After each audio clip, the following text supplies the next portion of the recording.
Il était une fois, dans un village africain, une fille nommée Ada. À sa naissance, Ada avait perdu sa mère. Son père, Philippe, décida de la confier à sa sœur cadette, Ama, qui la considérait comme sa propre fille. Philippe prenait soin d'Ada ainsi que des enfants de sa sœur. 2 ans plus tard, Philippe succomba à un cancer malgré de nombreux traitements, et il finit par rendre l'âme. Après cette tragédie, le traitement d'Ada changea. Sa tante la considérait désormais comme un fardeau, et dès l'âge de 5 ans, Ada vivait un véritable enfer. Elle devait porter du bois à leur retour du champ, tandis que les enfants de sa tante jouaient et se moquaient d'elle. Maltraitée par tous les hommes et femmes du village, Ada cachait ses larmes et priait en silence. À 8 ans, elle subissait toujours les mêmes désarrois et ne bénéficiait pas de l'éducation scolaire dont jouissaient les enfants de sa tante. Sa beauté était dissimulée sous les cicatrices de la cruauté, et son cœur était lourd de douleur. Un jour à l'aube, Kwaku, le meilleur chasseur du village, l'un des chasseurs du roi, rentra au village après une mission infructueuse. Il avait abattu un seul gibier. C'est alors qu'il rencontra Ada près du puits à 5 heures du matin.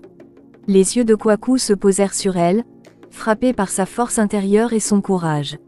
D'une voix grave, il lui demanda, « Ada, que fais-tu ici à cette heure ?» Tremblant, Ada répondit, « Je suis venu chercher de l'eau. » Le chasseur rétorqua, « Pourquoi n'as-tu pas attendu qu'il fasse jour ?» Ada, toujours tremblant, expliqua, « Ma tante m'a demandé de chercher de l'eau fraîche pour elle, car elle a soif. » Kwaku s'approcha d'elle, et après une longue conversation, il comprit que cette fille vivait un calvaire. Il décida de la libérer de ses chaînes et de l'emmener au palais. Méfiant, Ada accepta cette nouvelle vie. Le roi fut informé de ce que subissait cette mineure, et Satan, pour avoir trahi les ancêtres, subit toutes les sanctions sous l'exigence du roi. Dans cette nouvelle aventure, Ada apprit à lire, à écrire et à parler avec grâce. Cette orpheline vivait désormais sous les toits royaux et aidait les femmes du ménage.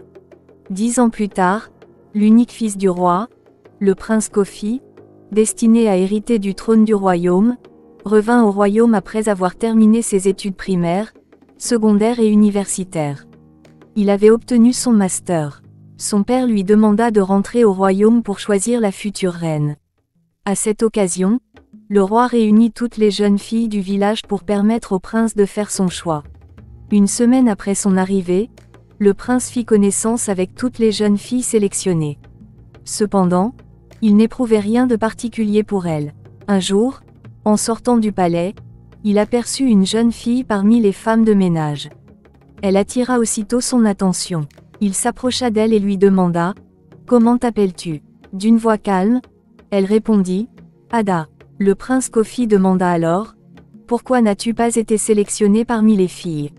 Les larmes aux yeux, Ada répondit timidement, « Je suis orpheline, j'étais une esclave, donc cette vie de ménage me convient mieux. » Touché par sa simplicité et son calme, le prince Kofi la traita avec respect et douceur.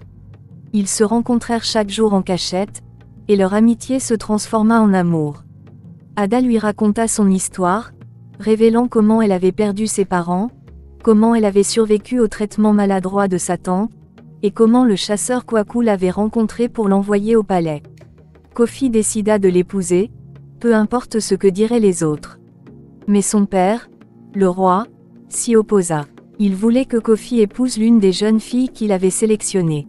Il ne pouvait pas accepter qu'un prince épouse une simple orpheline. Cependant, le village murmura, jaloux de la nouvelle épouse du prince. Kofi et Ada se battirent pour leur amour. Ils s'enfuirent dans la forêt, où ils vécurent cachés pendant des mois. Ils partagèrent des moments de bonheur simple, cueillir des fruits, regarder les étoiles et se promettre un amour éternel. Mais un jour, le roi découvrit leur cachette. Il envoya des soldats pour les ramener au palais. Kofi fut emprisonné, et Ada fut renvoyée dans la rue. Elle pleura toutes les larmes de son corps, priant pour que Kofi soit libéré. Heureusement, l'amour triompha. Le peuple se souleva contre le roi, exigeant la libération du prince.